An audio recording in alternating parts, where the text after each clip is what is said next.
મારા કાકાનું નામ જયેશભાઈ રામાણી છે, જે 2 તારીખના રોજ પોતાના વ્યવસાયથી ઘરે જતા હતા, ત્યારે કોઈ અજાણ્યા ટ્રક ચાલક દ્વારા ને પાછળથી ઠોકર લગાડી હતી, જેથી તે ઈજાગ્રસ્ત થયા હતા. અમે ઈજાગ્રસ્ત હાલતમાં એને સિવિલ હોસ્પિટલમાં ખસેડી લીધા હતા.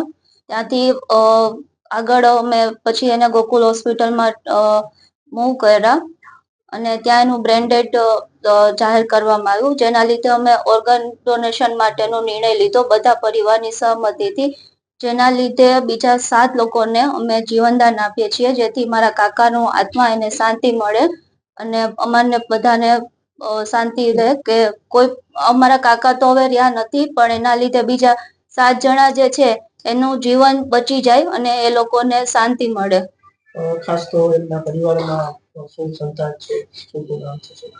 એને સંતાનમાં 2 છે, એક બાળક છે, છોકરો છે અને એક છોકરી છે. છોકરાનું નામ કેયુ છે, જે 6 વર્ષનો છે, અને એક છોકરી છે દ્રષ્ટિ, એનું નામ દ્રષ્ટિ છે અને એ 8 વર્ષની છે. રાજકોટનું 113 નંબરનું અંગદાન છે અને ખાસ કરીને જણાવવાનું કે આ રાજકોટમાંથી 5મા નંબરનું હૃદય જઈ રહ્યું છે અને બીજા નંબરના લંગ્સ જઈ રહ્યા છે. જયેશભાઈ રામાણી પરિવાર જ્યારે 2 તારીખે એક્સિડન્ટમાં ઈજા પામ્યા અને સિવિલમાંથી જ્યારે એને ગોકુલ હોસ્પિટલમાં ખસેડાયા, ત્યારે એના પરિવારના જ એક સદસભ્ય પ્રવીણભાઈ રામાણી, જે ખૂબ જ સામાજિક કાર્યકર છે અને આ બાબતમાં ખૂબ જાગૃત છે, એમને ઘણી જગ્યાએ એનો મગજનો સીટી સ્કેન મોકલીને જાણકારી મેળવી કે હવે મગજના કોઈ ચાન્સીસ નથી અને ડોક્ટરે પણ એમને બ્રેન ડેડ ડિક્લેર કરેલા હતા.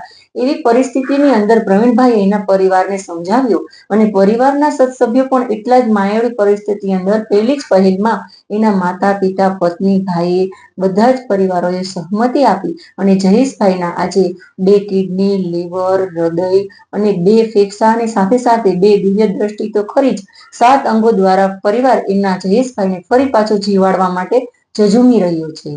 તો રાજકોટથી ગોકુલ હોસ્પિટલમાંથી એમની 2 કિડની અને લીવર આઈકેડી હોસ્પિટલ અમદાવાદ ખાતે મોકલવામાં આવશે. સિમ્સ હોસ્પિટલની અંદર એમના 2 ફેફસા મોકલવામાં આવશે અને યુએન મહેતામાં સહેશભાઈનો હાર્ટ મોકલવામાં આવશે અને રાજકોટ કણસાગરા હોસ્પિટલમાં ડોક્ટર કણસાગરા સાહેબને ત્યાં એમના 2 આંખોનું દાન કરવામાં આવશે.